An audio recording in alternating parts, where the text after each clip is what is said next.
चिन्ह कहते हैं।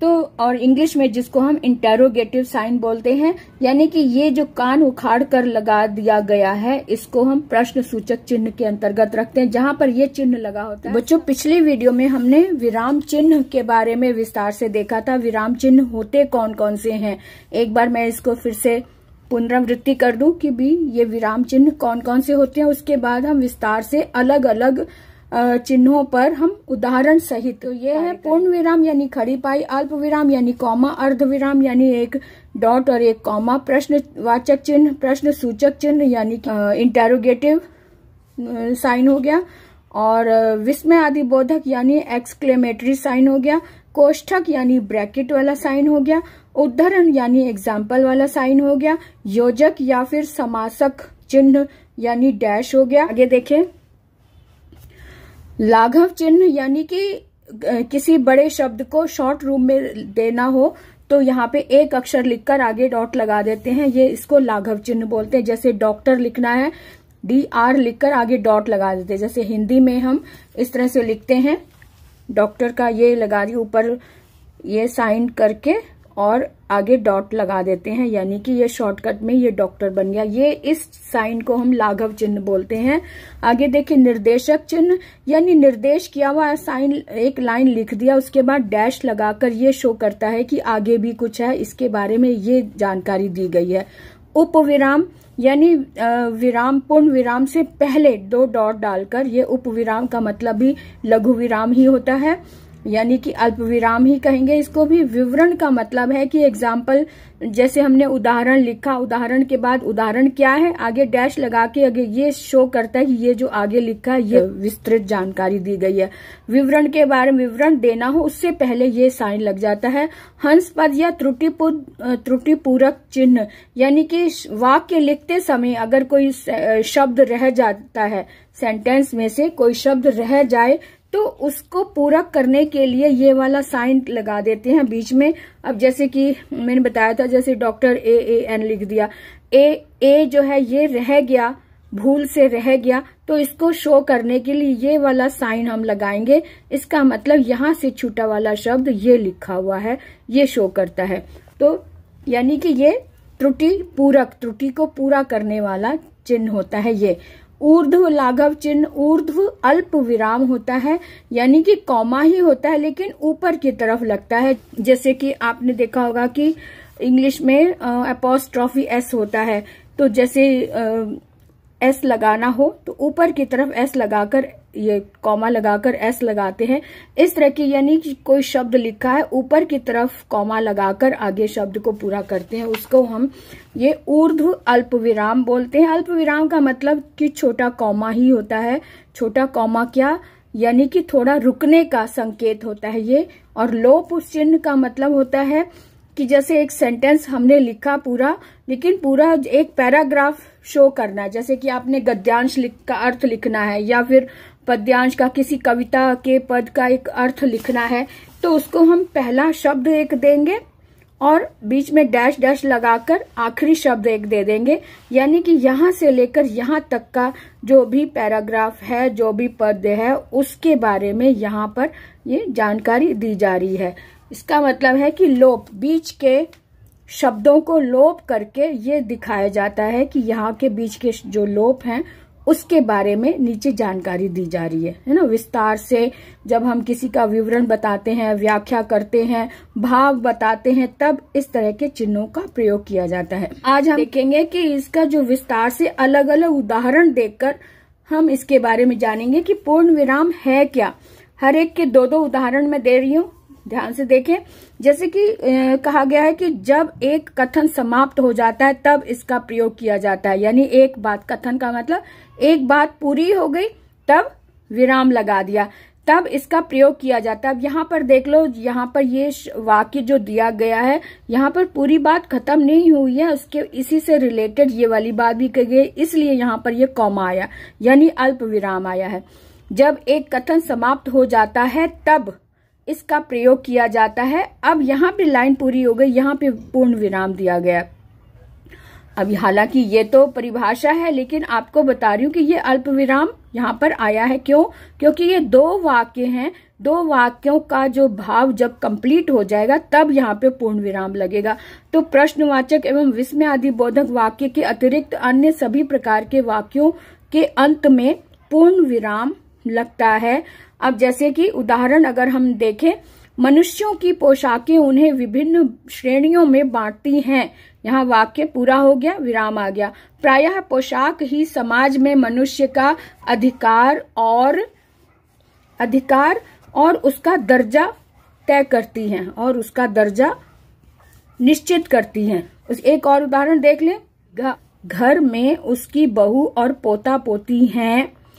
लड़का शहर के पास 1.5 बीघा जमीन में कछियारी करके परिवार का निर्वाह करता था। खरबूजों की डलिया बाजार में पहुंचाकर कभी लड़का स्वयं सौदे के पास बैठ जाता, कभी माँ बैठ जाती। इस तरह से वाक्य जब एक कथन पूरा हो गया तब विराम आया, यानी कि पूर्ण विराम यहाँ पे लगा। इसी तरह से ये शब्द पोता पोती हैं, विराम लगा, ये सेंटेंस पूरा हो गया, ये कथन पूरा हो गया, यहाँ पे पूर्ण विराम आ गया। इसी तरह से पूर्ण विराम का मतलब है जो भी हम बात कह रहे हैं वो पूरी तरह से अगर खत्म हो जाए जब, तब उसमें पूर्ण विराम यानी कि एक खड़ी पाई की तरह ये निशान लग जाता है। अब हम देखें कि अल्प विराम क्या होता है। अल्प विराम का मतलब है कि एक सेंटेंस अभी पूरी तरह से खत्म नहीं हुआ है तो बीच में हम थोड़ा सा विराम लिया है तो उसमें नीचे ये कॉमा लग जाता है नीचे की तरफ। तो कैसे लगता है इसका उदाहरण देख लें। एक वाक्य में जब कुछ नामों का उल्लेख हो, पदबंध हो, उपवाक्य हो, वाक्यांश हो, तब थोड़े समय के लिए रुकना आवश्यक हो जाता है। ऐसे में एक सांस में पूरे वाक्य का उच्चारण या तो नहीं हो सकता या अर्थ समझने के लिए विराम आवश्यक हो, तब अल्प विराम का प्रयोग होता है ना। अब उदाहरण देख लें कि कैसे। इसके अलावा महादेव देश विदेश के अग्रगण्य समाचार पत्र। अब यहाँ पे ये बात एक हुई यहाँ पे सांस लेने के लिए, क्योंकि 2-3 बातें समान अधिकार वाली जब एक साथ बोली जाती हैं तब सांस लेने के लिए थोड़ा सा अल्प विराम लिया जाता है। जैसे इसके अलावा महादेव देश विदेश के अग्रगण्य समाचार पत्र जो आंखों में तेल डालकर गांधी जी की प्रतिदिन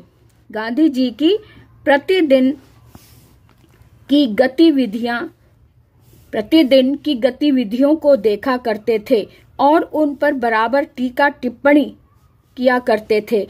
उनको आड़े हाथों लेने वाले लेख भी समय समय पर लिखा करते थे।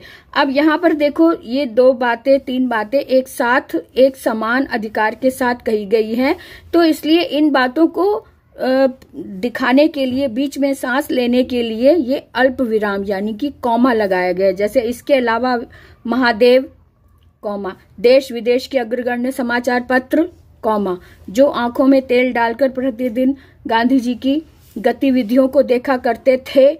अब यहाँ पर ये वाक्य पूरा हुआ, लेकिन इसके साथ और लगाकर दूसरा वाक्य भी जोड़ दिया, इसलिए यहाँ पे विराम नहीं लगाया, क्योंकि दूसरा वाक्य भी इसके साथ साथ चल रहा है, इसलिए और लगाकर ये संयोजक शब्द लगाया। उन पर टीका टिप्पणी करते रहते थे। अब यहाँ पर भी विराम नहीं है, पूरा कथन नहीं हुआ, इसलिए अल्प विराम लग गया। उनको आड़े हाथों लेने वाले लेख भी समय समय पर लिखा करते थे।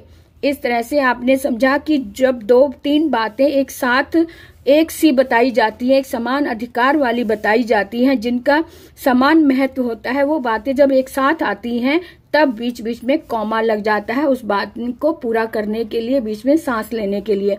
अब जैसे एक और देख लेते हैं इसका उदाहरण। परिवार, बच्चे, नौकरी, फिल्म, राजनीति, रिश्तेदारी, तबादले, पुराने दोस्त, परिवार नियोजन, महंगाई, साहित्य, है ना, ये सारी बातें एक साथ आई हैं, लेकिन इनको शो करने के लिए, इनको बीच बीच में सांस लेने के लिए, रुकने के लिए, इसका बीच का गैप बताने के लिए कि ये अलग अलग चीजें हैं, इनको दिखाने के लिए हमने कॉमा लगाया। अब जैसे परिवार, बच्चे, नौकरी, फिल्म, राजनीति, रिश्तेदारी, तबादले, पुराने दोस्त, परिवार नियोजन, महंगाई, साहित्य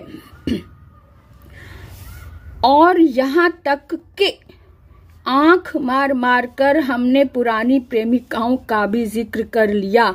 और अब एक चुप्पी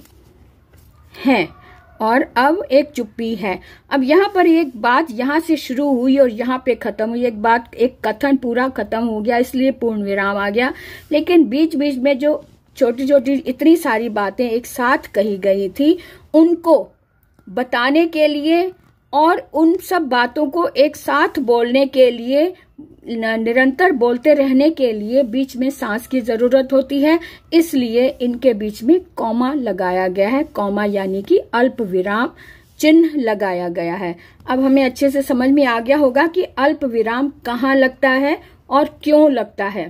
ठीक है, तो आगे है अर्धविराम। अर्धविराम में एक डॉट और एक कॉमा लगता है। ये कैसे लगता है? इस विराम चिन्ह का प्रयोग तब किया जाता है जब पूर्ण विराम से कम किंतु अल्प विराम से थोड़ा अधिक बोलते हुए विराम देना हो, है ना। इस विराम चिन्ह का प्रयोग तब होता है जब पूर्ण विराम से कम किंतु अल्प विराम से थोड़ा अधिक बोलते हुए विराम देना होता है। विराम यानी थोड़ा रुकना होता है, तब ये वाला चिन्ह आता है। अधिकांशतः इसका प्रयोग संयुक्त वाक्य के समान अधिकरण उपवाक्यों के बीच अथवा मिश्र वाक्य में प्रधान एवं उपवाक्यों के बीच किया जाता है। आइए इस उदाहरण को भी समझ लेते हैं कैसे। अल्प विराम का प्रयोग आइए, बैठिए, कहिए, क्या कहना है आपको, ये तो हो गया अल्प विराम का बोध की। यहाँ पे आइए, बैठिए, कहिए, ये सारी बातें एक सी कही गई, समान महत्व के साथ कही गई, इसलिए बीच बीच में कॉमा लगा दिया, अल्प विराम आया। अब क्या कहना है आपको, ये प्रश्नवाचक चिन्ह हो गया। अब अर्ध विराम का मतलब क्या है?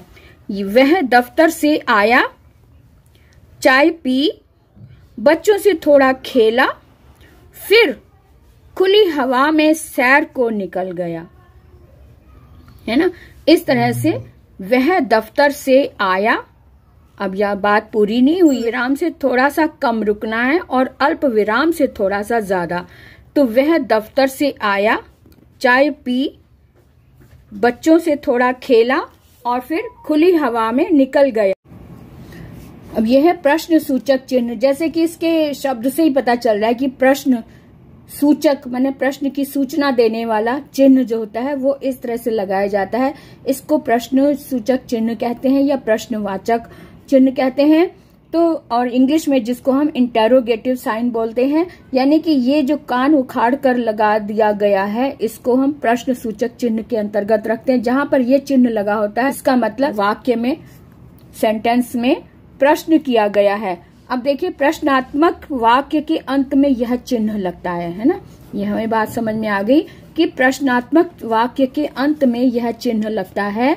और कभी कभी प्रश्न सूचक शब्द कब, कहाँ, क्यों, कैसे, कौन आदि नहीं होने पर भी प्रश्न चिन्ह लगाने से ही उस वाक्य का प्रश्न होना जाना जाता है। कई बार ये शब्द नहीं भी होते, कब, कहाँ, क्यों, कैसे आदि शब्द नहीं होते, फिर भी प्रश्न चिन्ह लगाने से पता चलता है कि उस वाक्य में प्रश्न है और प्रश्न होना जाना जाता है। जैसे कि तुम रघुवीर सहाय की बेटी हो। अब प्रश्न है तुम रघुवीर सहाय की बेटी हो। बोलने के स्टाइल से पता चल रहा है कि ये प्रश्न पूछा जा रहा है, इसलिए प्रश्नवाचक चिन्ह लगाया है। हालांकि यहाँ पे कहाँ, क्यों, कैसे ये नहीं लिखा हुआ है, लेकिन प्रश्नवाचक है, यानी प्रश्न पूछा जा रहा है कि तुम रघुवीर सहाय की बेटी हो।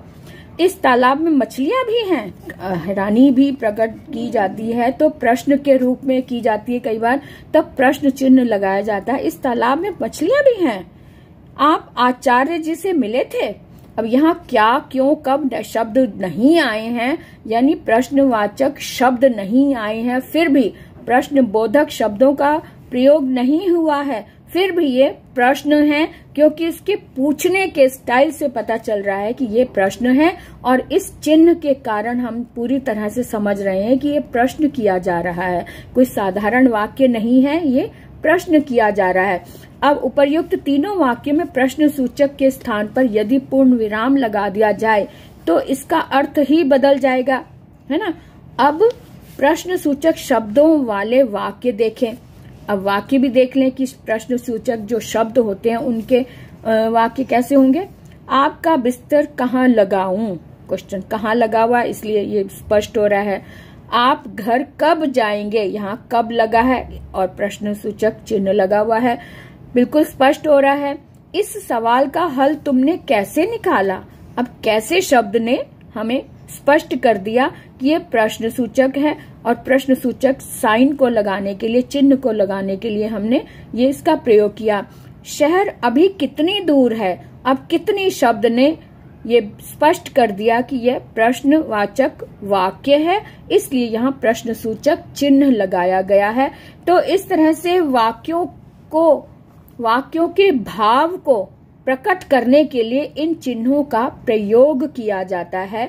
अब यहाँ विस्मय आदि सूचक चिन्ह के बारे में देखें। विस्मय आदि का मतलब है विस्मय करना, विस्मित होना, यानी हैरान होना, आश्चर्य प्रकट करना। जहाँ आश्चर्य और हैरानी प्रकट करने वाले भाव होते हैं जिस वाक्य में, वहां पर ये चिन्ह लगाया जाता है। ये ऊपर की एक लाइन नीचे से महीन होते हुए नीचे डॉट लगाया जाता है। इस चिन्ह को हम विस्मय आदि सूचक चिन्ह कहते हैं। इस चिन्ह का प्रयोग कब कब कहाँ लगता है ये देखें। इस चिन्ह का प्रयोग हर्ष, विषाद, आश्चर्य, घृणा, सहमति, संबोधन, प्रसन्नता, सावधान करने या शाबाशी देने वाले वाक्यों में किया जाता है। अब ध्यान से देखो, इस चिन्ह का प्रयोग हर्ष, विषाद, आश्चर्य, घृणा, सहमति, संबोधन, प्रसन्नता, सावधान आदि करने या फिर शाबाशी देने वाले वाक्यों में किया जाता है। जैसे ओह मैं तो भूल ही गया। अब यहाँ अफसोस जाहिर कि ओहो मैं तो भूल ही गया था। अब यहाँ ओह में भी ये चिन्ह आया और अंत में भी आया क्योंकि ये हैरानी प्रकट करने वाला है या दुख प्रकट करने वाला वाक्य था। वाह कितना मनोहारी दृश्य है, ये खुशी प्रकट कर रहा है, उल्लास प्रकट कर रहा है। वाह में भी ये चिन्ह आया, कितना मनोहारी दृश्य है। अब यह हैरानी प्रकट और रोमांच प्रकट करने वाला ये वाक्य है, इसलिए ये चिन्ह आ गया। छी कितना गंदा पानी है, यहाँ घृणा प्रकट की जा रही है। छी कितना गंदा पानी, छी पे भी ये चिन्ह आया और कितना गंदा पानी है यहाँ पर भी ये चिन्ह आया, यानी पूरे वाक्य में ही घृणा प्रकट हो रही है। अब यहाँ शाबाश, ऐसे ही माता पिता का नाम रोशन करती रहो। तो शाबाश, शाबाशी दिलाने वाले वाक्य, शब्दों से ही पता चल रहा है कि ये शाबाशी वाला वाक्य है। शाबाश, ऐसे ही माता पिता का नाम रोशन करती रहो। तो इस तरह से आगे है शोक, महाशोक। अब शोक यानी दुख प्रकट करने का है। यहाँ पे संदेश जब दिया जाता है, लिखा जब जाता है, तब भी शोक इस तरह से लिखा जाता है, महाशोक। और ये साइन जो है ये प्रकट कर रहा है कि यहाँ पर थोड़ी सी हैरानी, थोड़ा दुख है, जिसके कारण ये विस्मय आदि बोधक चिन्ह लगाया गया है ना। अब हम आगे देखेंगे कोष्ठक चिन्ह कैसे लगते हैं और क्यों लगते हैं। अब जैसे ये ब्रैकेट लगा हुआ है, अब ब्रैकेट के अंदर भी इसको बताया गया, यानी इसके ऊपर हमने विशेष प्रकाश डालना है कि ये ब्रैकेट है, एक ये ब्रैकेट है। आगे देखिए, इनका प्रयोग ऐसी सूचना देने के लिए किया जाता है जो मुख्य कथन का अंश नहीं होता किंतु उसकी जानकारी देना जरूरी होता है। जैसे पिताजी, अब क्रोधपूर्वक यहाँ पे ये भाव लिख कर बताया गया। इस तरह के जो शब्द आते हैं ये नाटक में आते हैं, जो हम लिखते हैं, स्क्रिप्ट लिखते हैं, ये संवाद लिखते हैं, उसमें हम शब्दों को ब्रैकेट में लिखकर वहां की सिचुएशन के बारे में बताते हैं कि पिताजी, शब्द से तो पता नहीं चल रहा, लेकिन शब्द से इस ब्रैकेट में लिखे हुए शब्द के कारण हमें उनके चेहरे का भाव महसूस हो रहा है कि वो क्रोध से बोल रहे हैं, क्रोधपूर्वक। चुपचाप बैठे रहो, खबरदार, जो एक शब्द भी मुंह से निकाला। अब खबरदार डांटने वाली पोजीशन है ना, और वो ये भाव प्रकट कर रहा है कि खबरदार कर रहे हैं, जो एक भी शब्द मुंह से निकाला। अब यहाँ इस वाक्य, इस जो ब्रैकेट में लिखा है, इसने हमें बता दिया, इसलिए हम सारे वाक्य को दिमाग में वो इमेज लेकर पढ़ रहे हैं कि पिताजी गुस्से में हैं और गुस्से में बोल रहे हैं चुपचाप बैठे रहो। अब इसको अगर ये ना लिखा होता तो हम साधारण पढ़ते, पिताजी कह रहे हैं चुपचाप बैठे रहो, खबरदार जो एक शब्द भी मुंह से निकाला, है ना, तो भाव बदल गया ना। अगर ये लिखा है इसलिए हम भी बोल रहे हैं चुपचाप बैठे रहो, खबरदार जो एक शब्द भी मुंह से निकाला, तो हम पढ़ने वाले को भी भाव प्रकट हो गया, इसलिए पढ़ने वाला भी उसी भाव से इसे पढ़ रहा है। अब दूसरा वाक्य देख लें। प्रेमचंद की कहानियों के ग्रामीण पात्र जैसे होरी और हरिया आदि अक्सर शोषित होते रहते हैं। अब यहाँ ग्रामीण पात्र हैं, पात्र कौन कौन से हैं उसका एग्जाम्पल देने के लिए यहाँ पर ब्रैकेट में ये शो किया गया कि होरी और हरिया आदि। अब जहाँ जैसे नहीं लिखा, प्रेमचंद जी की कहानियों के ग्रामीण पात्र जैसे, अब ये गोदान के ये पात्र हैं होरी हरिया, तो ब्रैकेट में उसको बताया। यहाँ पे इसकी जरूरत नहीं थी, लेकिन एग्जाम्पल के लिए, उदाहरण के लिए दो शब्द दे दिए, पात्रों के नाम ब्रैकेट में देकर बताया गया कि जिस तरह से ये वाले पात्र हैं ऐसे अक्सर शोषित होते हैं, इस तरह से ये दिखाया जाता है। अब आगे एक और देख लेते हैं उदाहरण। मन के विकारों, अब मन के विकारों के बारे में बात हो रही है। मन के विकार कौन कौन से हैं ये ब्रैकेट में लिखकर शो किया गया। काम, क्रोध, मद, लोभ आदि, इसको हम ब्रैकेट में लिख दिया क्योंकि ये एक तरह से दिमाग में इमेज बनाने के लिए ये शब्दों का प्रयोग किया गया है, ताकि हमारे मन में ये बात आ सके कि मन के विकार कौन कौन से होते हैं, से मुक्त होकर ही हम प्रभु को पा सकते हैं। ये बात साबित करने के लिए, ये बात शो करने के लिए, या इस भाव को प्रकट करने के लिए कि हम प्रभु को कैसे पा सकते हैं, इन विकारों को छोड़कर, इन विकारों से मुक्त होकर। कौन कौन से विकार? काम, क्रोध, मद, लोभ, ये विकारों के नाम हैं। इसकी जरूरत नहीं है, लेकिन ये उदाहरण के माध्यम से, उदाहरण देने के लिए इसको ब्रैकेट में कर दिया कि इसकी जरूरत नहीं है, लेकिन आपके दिमाग में इसकी इमेज बनाने के लिए कि क्रोध, वो कौन कौन से विकार हैं, विकार ये वाले हैं, इनसे मुक्त होगे तो प्रभु को पा सकते हैं, है ना। अब आगे देख लेते हैं उद्धरण चिन्ह क्या होता है। उद्धरण यानी एग्जाम्पल। एग्जाम्पल चिन्ह क्या होता है कि कॉमे लगते हैं, या तो डबल कॉमा भी लग जाता है, सिंगल कॉमा भी लग जाता है, तो इसको हम इंग्लिश में इन्वर्टेड कॉमास में लगाए जाते हैं, इन्वर्टेड कॉमास में शो किया जाता है। सामान्य कथन से ऐसे अंश को अलग करने के लिए इस चिन्ह का प्रयोग किया जाता है। ये चिन्ह ये प्रकट करते हैं कि ये इन शब्दों में हमने खुद से कुछ भी नहीं लिखा, जो उन्होंने बोला, उनके मुख से निकले हुए शब्द ये एज इट इज हैं, ये वैसे के वैसे ही हैं। तो इस तरह से इन इन्वर्टेड कॉमास का प्रयोग किया जाता है, यानी उद्धरण चिन्हों का प्रयोग किया जाता है। जैसे कि शाह साहब ने पूछा, बाबू आप ही बताइए ना शिक्षा कैसी हो, तो बापू ने कहा। अब बापू ने कहा इसलिए बापू के शब्दों को हम एज इट इज बता रहे हैं, इसलिए इन्वर्टेड कॉमास में। अगर मैं किसी कक्षा में जाकर यह पूछूं कि मैंने एक सेब 4 आने में खरीदा और 1 रुपए में बेच दिया तो मुझे क्या मिलेगा। अब ये वाक्य बापूजी ने जैसा जैसा कहा बिल्कुल वैसा ही लिखा गया है, इसलिए इसे इन्वर्टेड कॉमास में लिखा है। मेरे इस प्रश्न के जवाब में यदि पूरी कक्षा यह कहे कि आपको जेल की सजा मिलेगी तो मैं मानूंगा कि यह आजाद भारत के बच्चों के अनुरूप शिक्षा है ना। अगर से लेकर अनुरूप शिक्षा है, यहाँ तक का जो भी कथन है वो बापूजी ने कहा, इसलिए उसे इन्वर्टेड कॉमास में शो किया गया कि ये खास बात है जो उन्होंने कही, एज इट इज उन्होंने कही। इसमें कुछ भी शब्द ना बदला गया है, ना किसी और में कुछ जोड़ा गया है ना। अब जैसे एक और देखें, क्या आपने हरिवंश राय बच्चन द्वारा रचित मधुशाला और मिलन यामिनी पढ़ी है? क्या आपने हरिवंश राय बच्चन जो है वो उनका उपनाम है, तो उपनाम को सिंगल इन्वर्टेड कॉमा ने शो किया।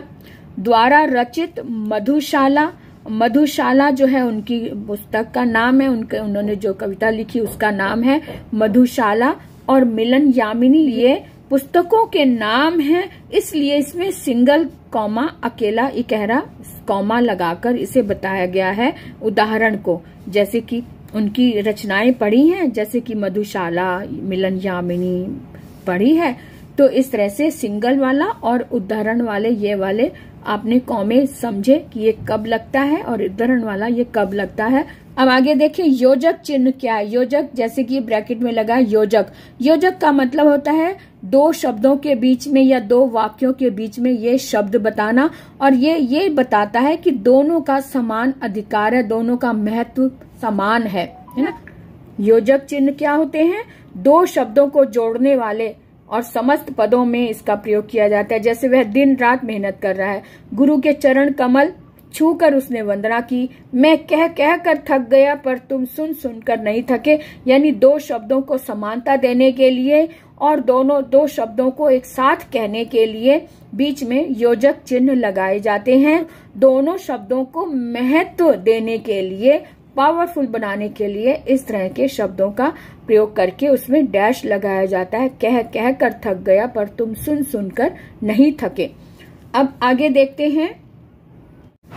9वां है लाघव चिन्ह। जैसा कि बताया था, जैसे एक शब्द पूरा नहीं लिखना है तो उसका शॉर्ट फॉर्म लिखना है, तो अब यहाँ पे इस तरह से डॉक्टर के आगे जैसे पंडित पूरा नहीं लिखना तो इसे पंड लिखा और ये लिख दिया, ईस्वी पूरा नहीं लिखा तो ई लिखा और आगे ये डॉट डाल दिया, कृपया पृष्ठ पलटिए तो क्री प्र उ लिखा है तो इस तरह से आगे डॉट लगा दिया।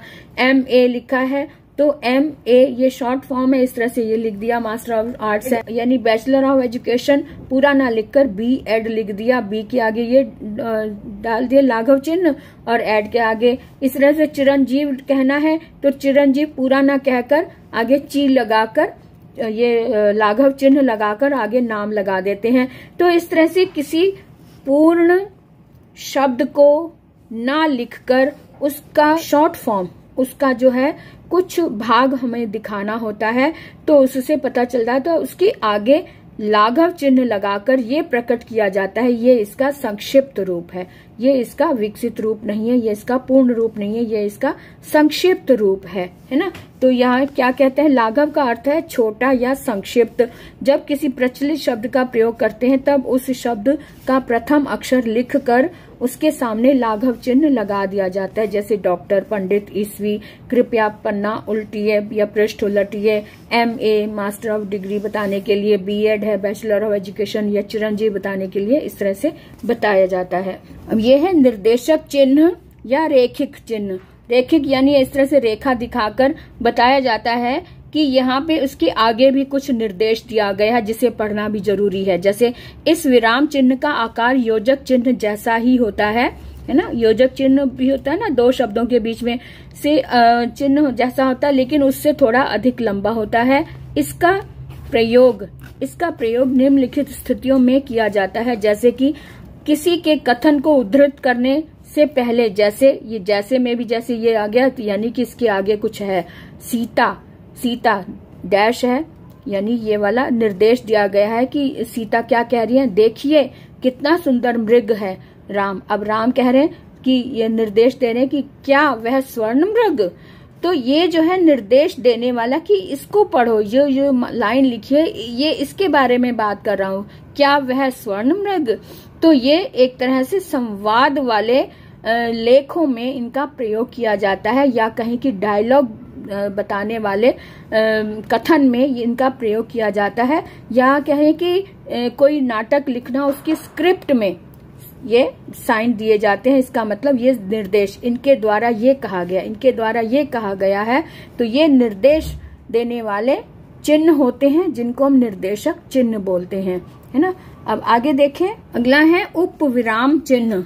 उपविराम में 2 डॉट्स लगते हैं। इस विराम चिन्ह का प्रयोग निर्देशक के रूप में तब किया जाता है जब तब किया जाता है जब हमें किसी बात को अलग करके बताना हो, अलग करके बताना हो, अथवा किसी सूची आदि से पहले बताना हो। अनुपात दिखाने, नाटक, स्थान, समय की सूचना में भी इसका प्रयोग होता है। जैसे कि आतंकवाद शब्द दिया, उसके बाद ये डॉट्स डाल दिए, यानी कि आतंकवाद शब्द को सुना, थोड़ी दिमाग में उसके पिक्चर आई तो हम रुके और आगे एक ज्वलंत समस्या, है ना। तो आतंकवाद को बताने के लिए एक ज्वलंत समस्या ये शो किया। क्रिया के दो प्रमुख भेद हैं, जैसे अब ये जैसे को भी शो कर रहा है, जैसे सकर्मक और अकर्मक। ऐसे व्यक्ति के 3 शत्रु हैं। कौन कौन से? आलस्य, हीन भावना और पराश्रम। अब यहाँ पर उपविराम यानी कि जो कथन हम कह रहे हैं, अभी पूर्ण विराम से पहले हम थोड़ा सा रुके हैं, तो ये बताने के लिए कि जो आगे लिखा जा रहा है वो महत्वपूर्ण है, उसके बारे में ध्यान अधिक देने की जरूरत है। अब आगे देखो, मोहित कह रहा है आप आ गए? श्याम, कैसे ना आता। अब यहाँ इनकी बात अभी पूरी नहीं हुई और हैरानी प्रकट कर रही है, इसलिए ये डॉट्स आए हैं, इसको उपविराम चिन्ह कहेंगे। अब जैसे अनुपात है, मैथ्स में, गणित में अनुपात का प्रयोग किया जाता है, 2:4, 8:16। ऐसे स्थान की बात होगी तो स्थान लाल चौक, समय संध्या 6 बजे, दिनांक, इस तरह के शब्दों का प्रयोग किया जाता है। इन शब्दों के साथ साथ इन चिन्हों का प्रयोग किया जाता है।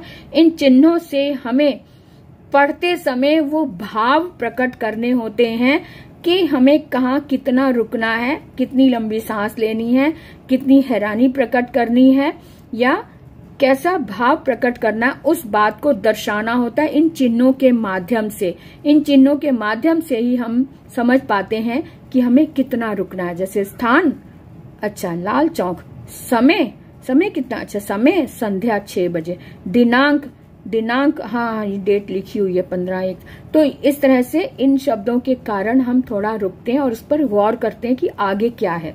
आगे हम विवरण चिन्ह देख लें। विवरण चिन्ह भी बहुत आसान है, ये 2 डॉट और आगे ये डैश डाला होता है। इसका मतलब है कि इसके आगे जो लिखा है वो पढ़ने योग्य है। अब जैसे हमने नीचे दिए गए शब्दों के अर्थ लिखिए। अब कोई वाक्य लिखा है, निर्देश दिया गया है, कोई ये प्रश्न पत्र, जो आपके प्रश्न पत्र होते हैं, जो एग्जाम पेपर होते हैं, उसमें ये देखने को मिल जाता है। नीचे दिए शब्दों के अर्थ लिखिए। अब ये 2 डॉट और साथ में डैश डाला, यानी इसके आगे जो लिखा है वो पढ़ने योग्य है, यानी उसका उत्तर आपने बताना है।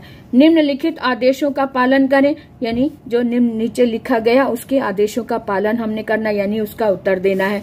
अब हंस पद यानी कि जो छूट गया है, लिखते समय जो शब्द छूट गया है उसको दिखाने के लिए, दर्शाने के लिए ये साइन दिया जाता है। इसको हंस पद या त्रुटि पूरक चिन्ह बोलते हैं। लिखते हुए यदि भूल से कोई शब्द छूट जाए तो हम हंस पद का प्रयोग करके उस छूटे शब्द के ऊपर लिख देते हैं। जैसे दुष्यंत ने शकुंतला की ओर देखा। अब ये और शब्द छूट गया था, इसलिए ये साइन देकर यहाँ पर, क्योंकि यहाँ पर छूटा इसलिए वहीं पर हमने साइन दिया और ऊपर लिख दिया। कभी भी बच्चे जो स्कूल में मैंने देखा है, कॉपी चेक करते समय पता चलता है वो ना, अगर शब्द छूट जाता है तो वो इस तरह का साइन बना के नीचे लिख देते हैं। तो ये शब्द नीचे नहीं लिखा जाता, ऊपर लिखा जाता है, इस बात का ध्यान रखना। चलते चलते रास्ता भूल गए, और कौन भूल गए? हम शब्द रह गया, छूट गया, इसलिए हमने यहाँ पर ऊपर लिख दिया ताकि इस जगह पर शब्द ये वाला आना है। अब मुझे तुमसे कुछ जरूरी काम है, मुझे तुमसे बहुत जरूरी काम है। अब ये जरूरी शब्द यहाँ पे छूट गया था, इसलिए ये साइन देकर जरूरी शब्द यहाँ पे बता दिया गया। अब आगे देखो, ऊर्ध्व अल्प विराम। ऊर्ध्व अल्प विराम यानी ऊपर की तरफ लगा हुआ जो कॉमा है वो क्या कहता है, वो कब लगता है ये भी देख ले। यह विराम चिन्ह संबंध कारक का सूचक होता है, पर हिंदी में इसका प्रयोग केवल अंक लोप यानी छुपाने के लिए या गायब करने के लिए किया जाता है। अंग्रेजी भाषा में इसका प्रयोग संबंध कारक यानी अपोस्ट्रोफी एस के रूप में किया जाता है, और जिसे अपोस्ट्रोफी कहा जाता है। हिंदी में इसका प्रयोग देखें, जैसे सन लिखा है, सन 1960 से 1980 तक के लिए। अब यहाँ पे 19 नहीं ना लिखकर हमने सन 60 लिख दिया, 19 को हमने अंकों को लोप कर दिया, 1980 ना कह के हमने 19 खाली कॉमा लगा के 80 तक, क्योंकि 19 की तो बात चल ही रही है। अब जो भी सन बात हो रही है 1960 से 1980 तक के पीरियड को बताने के लिए इस जो कॉमा है ऊपर की तरफ ऊर्ध्व कॉमा उसका प्रयोग किया गया। अब ये एक रह गया है, 15वां है लोप चिन्ह। लोप चिन्ह यानी छुपे हुए शब्दों को यानी गुप्त यानी सीक्रेट शब्दों को या जिसको नहीं लिखा गया उसके बारे में बताने के लिए। जब लिखते समय किसी को उद्धृत करते समय हम बीच में कुछ अंश देना आवश्यक नहीं समझते, तब छोटे छोटे 3 बिंदु लगा देते हैं, जिसे लोप चिन्ह कहते हैं, है ना। अब जैसे वह तुरंत ही चढ़ाई शुरू करना चाहता था, अब ये डैश लगा दिए, अब तुरंत ही चढ़ाई शुरू करना चाहता था, इसके बीच के शब्दों को हमने गायब करके उसके बाद वाली लाइन को पूरा कर दिया, यानी यहां से यहां तक की बात हमने कही है। और उसने मुझसे पूछा क्या मैं उसके साथ जाना चाहूंगी। अब खा है, यह राक्षसी राज है, डैश डाल के इसका संहार करना चाहिए। अब इससे और इससे पता चल गया कि ये बीच में क्या जो भी होगा वो इससे रिलेटेड ही होगा, यानी विस्तार से ना बताने बजाय हमने शॉर्ट फॉर्म में संक्षिप्त रूप में अपनी बात कही, यहां से यहां तक, और इसके बीच में जो कुछ है वो भी। तो जैसा कि अभी मैंने बताया था कि जैसे कोई पैराग्राफ है, पद्य है, उसको बताने के लिए उसका व्याख्या प्रकट करने के लिए भी हम पहला शब्द लेते हैं और आखिरी शब्द लेते हैं कि यहां से यहां तक की बात कही गई, इसके बारे में व्याख्या कही जा रही है। तो ऐसे में लोप चिन्हों का प्रयोग किया जाता है। इस तरह से हमने विराम चिन्ह बहुत ही विस्तार से देखे, सुने, और बीच बीच में अब मैं आपके लिए इससे संबंधित जो MCQ वाले प्रश्न होते हैं वो लेकर आऊंगी, ताकि